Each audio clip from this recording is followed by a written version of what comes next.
Le ministre responsable des Autochtones et des Inuits débarque en région et un documentaire percutant sur les surdoses avec des témoignages d'ici. Voici ce qui a retenu l'attention aujourd'hui.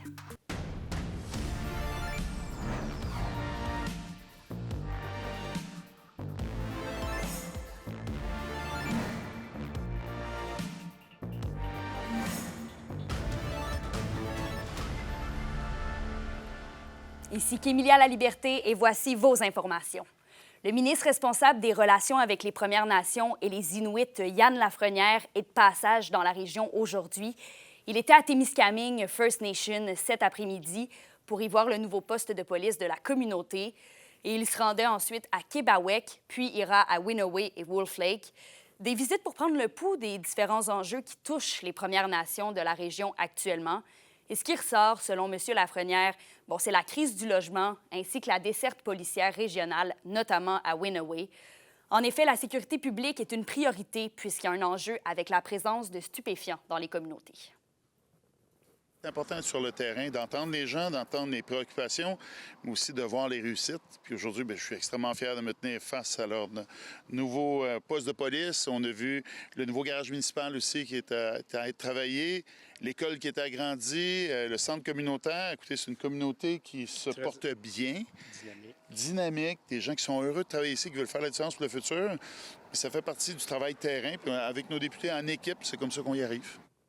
Et dimanche prochain marque la Journée internationale de sensibilisation aux surdoses, une occasion cruciale pour briser le silence autour de la consommation. Et les organismes Arrimage et Hommes Rares ont lancé le documentaire témoignage « La consommation, un monde stupéfiant, le tabou », un film qui donne la parole à celles et ceux touchés par la réalité des surdoses dans notre région d'Abitibi-Témiscamingue. Et le documentaire cherche à sensibiliser le public, à briser les préjugés liés à la consommation et à encourager aussi une approche plus humaine. On est allé chercher des gens auxquels on peut s'identifier. Monsieur, madame, tout le monde peut s'identifier à ces personnes-là parce que ça peut être ton voisin, ça peut être ton collègue, ça peut être toi-même. Le fait qu'il soit aussi à visage couvert, il y a des avantages et des désavantages, mais un des gros avantages aussi, c'est qu'on peut y coller un peu l'image de la personne qu'on reconnaît.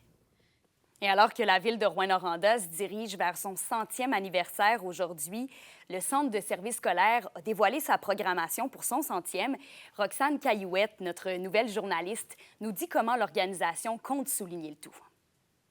Donc, 100 ans d'éducation, 100 ans de valorisation, 100 ans d'activités, de beaux souvenirs, 100 ans à construire, à transmettre, à bâtir. C'est devant plusieurs employés et élèves de l'École Notre-Dame de Protection qu'ont été officiellement lancées les festivités du 100e anniversaire du Centre de services scolaires de Rouyn-Noranda.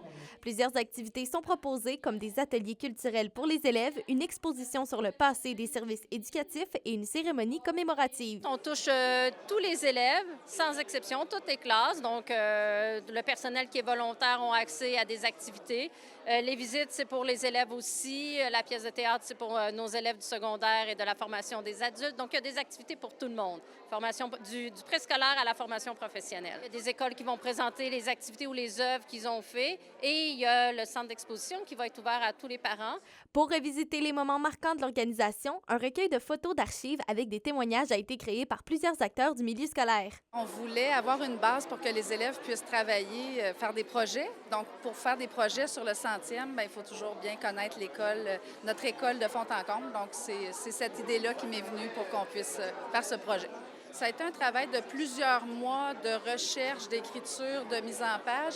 Il aurait fallu plus, honnêtement, pour chercher encore plus loin, ce qui fait qu'on a les grandes lignes des écoles, mais passionnée comme je suis d'histoire, j'aurais aimé aller plus loin. Mais on a fait ça l'année dernière. Un documentaire sera également tourné par le réalisateur rouyn-norandien Dominique Leclerc. C'est un documentaire sur les 100 premières années du Centre de services scolaires. Ça va être projeté au Théâtre du Cuivre en mars, donc vous allez recevoir évidemment les invitations et les dates pour ça. Les activités du 100e du Centre de services scolaires de Rouyn-Noranda sont officiellement commencées. Les activités culturelles, historiques et éducatives seront présentées aux élèves des différentes écoles tout au long de l'année. Roxane Caillouette, RNC Nouvelles, Rouyn-Noranda. Et les localités de la région ont une ressource de plus pour les appuyer dans leurs besoins en ingénierie. La Fédération des municipalités du Québec ouvre un bureau régional à Malartic, dans les anciens locaux de la Caisse des Jardins. Des ingénieurs embauchés par la FQM pourront offrir leurs services à un coût généralement moins élevé que les firmes privées. Les premiers employés entreront en place d'ici quelques semaines. Le fait d'avoir cette expertise-là de terrain, on voit les problématiques, on voit ce qu'on a de besoin, puis ça alimente l'équipe politique pour faire nos demandes auprès du gouvernement. Parfois, les demandes sont monétaires, mais souvent sont dans des règlements, dans des applications, dans des choses distinctes d'une région à l'autre. Les besoins ne sont pas pareils. Puis lorsqu'on est sur le terrain, on va chercher cette expertise-là qui nous aide énormément à pouvoir intervenir auprès du gouvernement dans chacun des dossiers. Ça garde des professionnels chez nous, ça attire des professionnels chez nous, ça revitalise, ça occupe un bâtiment au centre-ville qui avait été délaissé par la Caisse des Jardins, malheureusement qui est encore pour toute la population quelque chose qui était inacceptable, mais à un moment donné, il faut accepter, il faut se virer de bord pour trouver des solutions. Bien, on occupe un bâtiment qui était vide maintenant, puis on va avec ça faire des économies puis avoir des services de proximité. Et on passe en éducation. Le nombre d'étudiants qui font leur entrée au cégep dans la région est en hausse de 0,3 %, donc seulement 6 personnes de plus qu'à pareille date l'an dernier. Et selon les données de la Fédération des cégeps, c'est la plus faible augmentation à travers les établissements de la province. Des régions moins populeuses que la nôtre, comme la Côte-Nord ou encore la Gaspésie, voient leur population collégiale augmenter d'environ 5 %. Donc, la Fédération des cégeps se réjouit quand même de la hausse généralisée à travers le Québec, mais s'inquiète des nombreux enjeux que doivent faire face le réseau, dont les restrictions budgétaires, le manque d'espace et les infrastructures vieillissantes. Et ensuite, tôt ce matin, à Rouyn-Noranda, un policier a intercepté un véhicule qui roulait à 140 km/h dans une zone de 50 km/h. Ça s'est produit sur l'avenue Québec, près de la rue Tachereau. L'homme de 39 ans de Duhamel-Ouest a reçu un constat d'infraction de plus de 1 700 $ assorti de 18 points d'inaptitude. Son permis de conduire a été suspendu pour une période de 7 jours.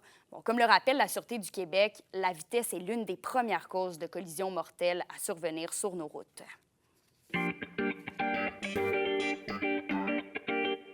Et la 37e édition de la Foire du camionneur de Barraud commence demain. Donc, demain soir, c'est David Pinault qui commencera le festival avec son spectacle Maudit fou, suivi de la grande messe hommage aux Cowboys fringants. Et samedi, les compétitions de coureurs commencent dès 10 h. Et en soirée, Phil Lauzon présentera son hommage à Lou Combs et plus encore. Et dimanche en soirée, ne manquez pas Julie Duguay et le Nord-West Country Band. Des activités familiales vous attendent également tout au long de la fin de semaine. Oui, c'est ça. Habituellement, je vous dirais que le vendredi est souvent à guichet complet. Le samedi, c'est plus rare, mais cette année, là, tous nos spectacles sont déjà complets, plus aucun billet de disponible. D'ailleurs, j'en profiterai pour dire à la population de faire très attention parce qu'il y a de la fraude là, sur Facebook et un peu partout pour des billets en revente. Là. Alors, je dirais aux gens de faire très attention. Et l'haltérophile Christine Girard sera l'une des ambassadrices du 100e de Rouyn-Noranda. Elle est justement originaire de la capitale du cuivre et elle a marqué l'histoire du sport canadien en devenant la première médaillée olympique en haltérophilie pour le pays. Elle est doublement médaillée, une première fois aux Jeux de Pékin en 2008 et une deuxième fois à Londres en 2012.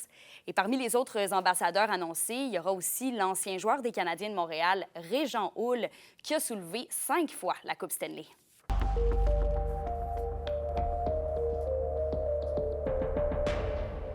Et après quelques percées de soleil aujourd'hui, ce sera majoritairement des nuages ce soir avec du brouillard.